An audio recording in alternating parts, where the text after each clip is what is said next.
Et maintenant, sans plus tarder, direction les Olives Del Mondo pour aller rencontrer Olivier ou Alexandre, dépendamment des gens, et aller déguster les meilleures olives farcies au monde.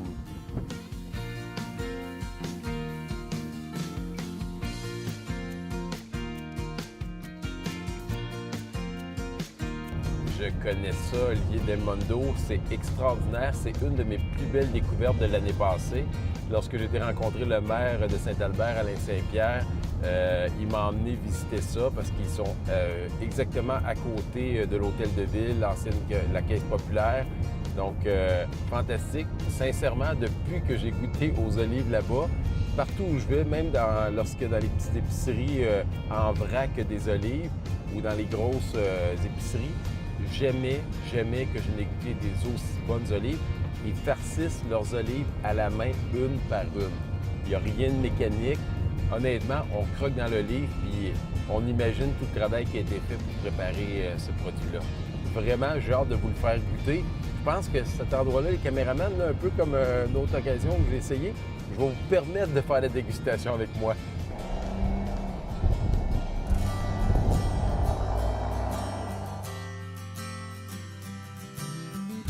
Bonjour, on est présentement à Saint-Albert, un petit coin que j'aime beaucoup faire en vélo avec mes amis, à une intersection où j'ai eu la chance, avec le maire en place, Alain Saint-Pierre, de découvrir un secret que je serais obligé de dire bien gardé pour moi et que j'ai le goût de vous faire découvrir. J'étais avec le propriétaire des Olives Del Mondo. Bonjour Salut, Alain. merci Bonjour. de me recevoir chez vous. Puis je dis ça pourquoi? Parce qu'on va dans les épiceries, on voit des olives. Sincèrement, moi, j'ai jamais pensé qu'on fabriquait des olives au Québec et de savoir qu'on a ça si près.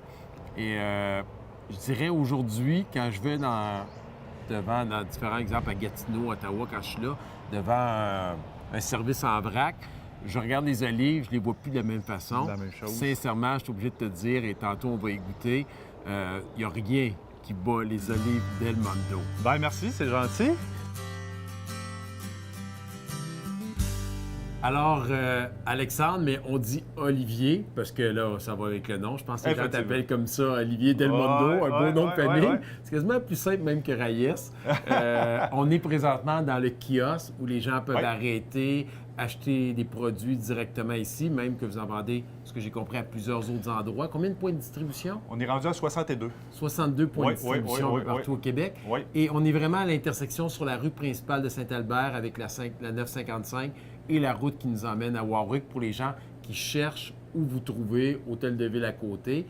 En arrière, je vois le présentoir. Oui. Je vois des olives et toutes sortes d'autres produits là, que vous offrez à votre clientèle. Puis je trouve ça fantastique. La première chose qui m'a frappé, c'est que je vois des olives farcies au bleu de Sainte-Élisabeth. Oui. Et dans notre tournée, on a remarqué que les producteurs locaux s'encouragent entre eux.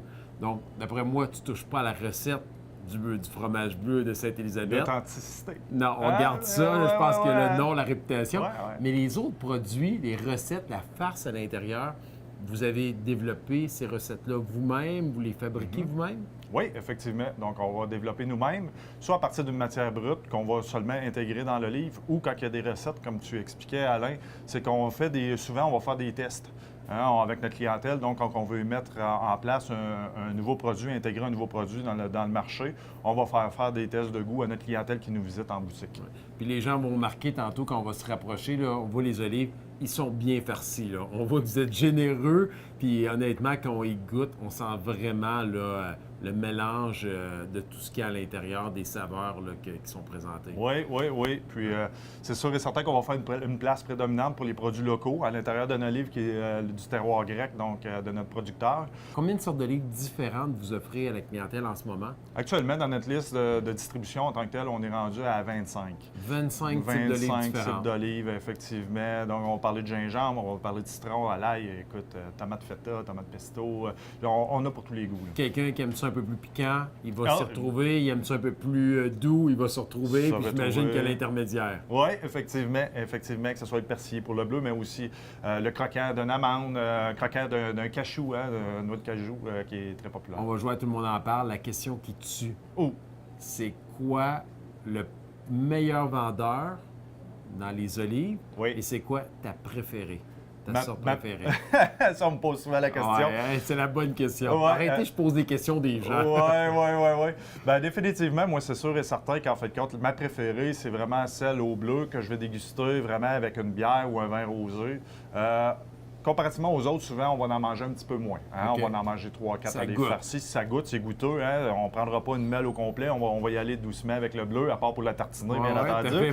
J'avais dit hors d'onde que j'ai adoré le bleu, particulièrement celui de Sainte-Élisabeth. Oui. Et puis, aussi de mes préférées qu'on va goûter tantôt aussi, c'est celle mélange tomate-feta. Donc, on va parler du sucré de la tomate, en fin de compte, avec le salé du fromage feta de Saint-Eugène dans le bas du fleuve. Donc, c'est quelque chose d'intéressant. Ça doit être assez extraordinaire. Oui. Merci. Là, j'aimerais ça essayer quelque chose. Oui. C'est-tu possible d'aller moi-même farcir des olives et en même temps, ça permettrait aux gens de voir comment ça se passe parce que c'est vraiment fait manuel. Moi, ça m'avait vraiment impressionné la première fois. Je m'essaie d'imaginer quelqu'un qui passe sa journée. Puis après ça, il me semble que quand on voit ça sur le terrain, quand on mange, on apprécie encore plus ce que l'on goûte parce qu'on sait que c'était préparé avec amour. Là. Effectivement, il n'y a pas de problème. On s'en va là? Oui. Merci. Go! Alexandre, Olivier, je suis tout mélangé. On est là, on a parlé que les olives étaient préparées avec amour, une par une. Ils sont farcis ici sur place. Quel type d'olive que tu me fais farcir là pour les gens qui nous écoutent? Celle-ci, ça vient de notre producteur qu'on parlait précédemment, donc la Chalky-Dick.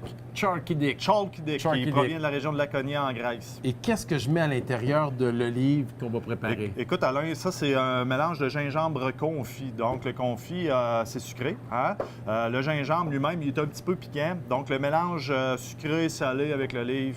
Et j'imagine qu'avec une bière faite dans la région, ça doit être assez extraordinaire. Très, très bien. La mineure, Moulin 7. Moulin 7, faite avec l'eau de la mine. Ah oui. En tout cas, c'était le cas. Maintenant, on n'a plus le droit de décider de s'en mêler. Effectivement. Alors, tout simplement, on prend l'olive.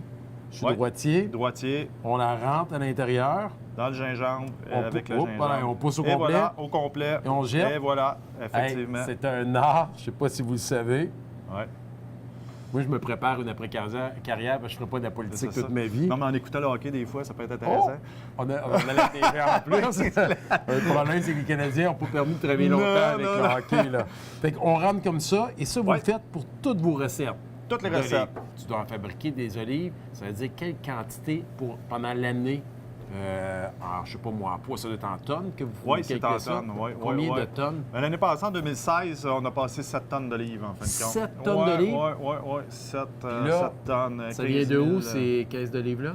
Ça vient tout de la région de Laconia en Grèce, que je vous expliquais tantôt, de notre producteur en Grèce. Et puis, ça arrive dans des contents comme ça. Écoute, avant ça, j'avais des formats beaucoup plus gros, mais avec le déménagement qu'on a effectué dans ce qui servait de caisse populaire, mais maintenant l'édifice municipal, on a changé nos formats de réception d'olives. C'est tout dans des barils comme ça de plastique qu'on réutilise par la suite avec la collaboration de Gestera. C'est ça que tu m'as dit. Ouais. On n'envoie pas ça au site d'enfouissement, ces barils-là. Non, du tout. Donc, C'est vous tout les récupérez. Effectivement. Il n'y a rien qui s'en va à l'enfouissement. Rien du tout. C'est tout récupéré. Le plastique est réduit en granules pour être reformé par la suite en matière plastique. Donc, à quantité qu'on passe par année. Puis j'ai des gens qui viennent s'en chercher pour des bacs aussi du genre. Là, j'ai arrêté de fabriquer parce que je l'ai comme un peu écrasé en poussant un peu trop fort. Je vais la manger, mais pendant que je vais la déguster, celle-là, et après, je continuerai mon travail parce qu'il faut que je travaille un peu dans la vie.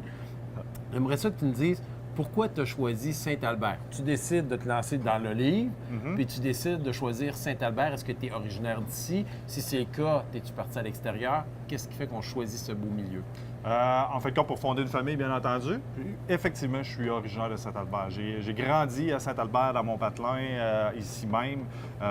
J'ai habité longtemps dans l'Ouest canadien. J'ai habité à Québec aussi, où j'ai fait mes études. En 2010, quand j'ai décidé de revenir, c'était pour ouvrir un deuxième point de vente au marché public de Victoriaville. J'ai fait ça pendant 2 ans. Et puis là, j'ai eu l'occasion d'acheter aussi la maison de mes parents, ici même à Saint-Albert. J'ai fondé ma famille, petit garçon 2 ans et demi, petite fille de 5 ans et demi. Puis, à l'âge qu'ils sont rendus, là, on met la pédale au plancher jusqu'à développer 60 endroits à travers la Québec. C'est génial. Et ce que je comprends, tu choisis Saint-Albert, il y a un positionnement géographique aussi pour l'entreprise. Effectivement. Un milieu de vie extraordinaire. Oui. C'est le jackpot. Avec une des belles rivières du Québec, aussi avec la rivière Nicolette qui passe proche. Victoriaville, sa région, au centre du Québec. Parfait. Génial. On a un réel ambassadeur avec nous. On arrête là, on s'en va à la partie que j'adore, la dégustation, quoique j'ai déjà commencé dans mon cas. Olivier, à chaque fois que je dis Olivier, je parle correct, c'est ma marque de commerce. C'est la marque de commerce. D'accord. Juste avant de tomber dans la dégustation, je vois l'affiche Olivier Del Mondo. Je suis certain que tu dois te faire poser la question. Ouais. Ça veut dire quoi, ça, Olivier Del Mondo? Oui. L'olivier pour l'arbre. Del Mondo, c'est de l'italien. C'est eux qui m'ont montré vraiment les techniques au niveau de l'huile d'olive, mais au niveau des olives aussi. Puis ça définit aussi l'olivier Del Mondo. En 2006, au marché public d'Olivier, comme j'expliquais.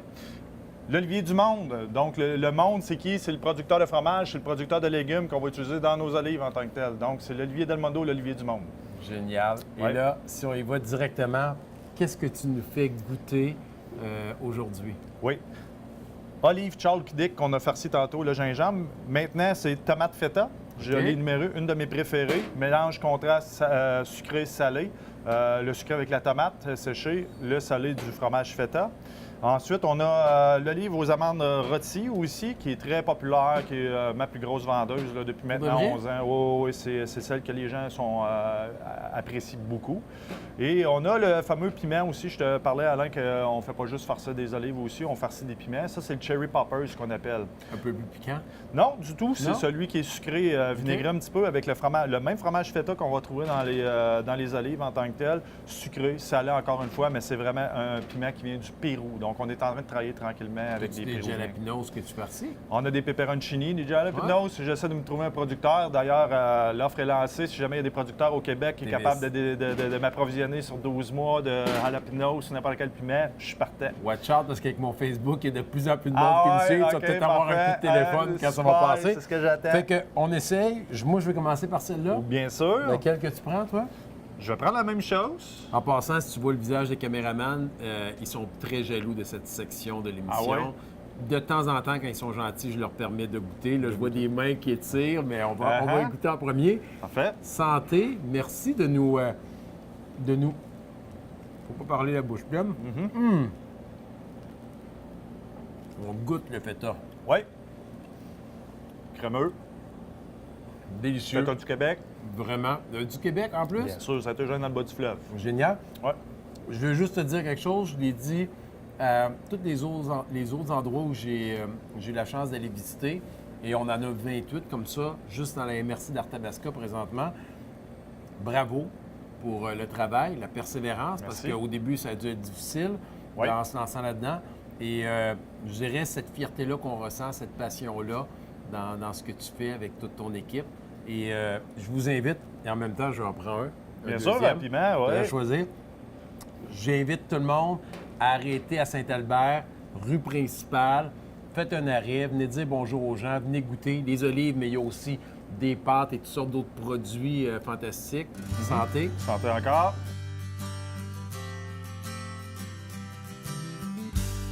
J'espère que vous avez apprécié cette émission au même titre que moi, j'ai apprécié découvrir des nouveaux produits et même y goûter.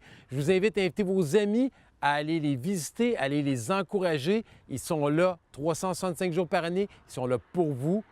Bonne fin de journée.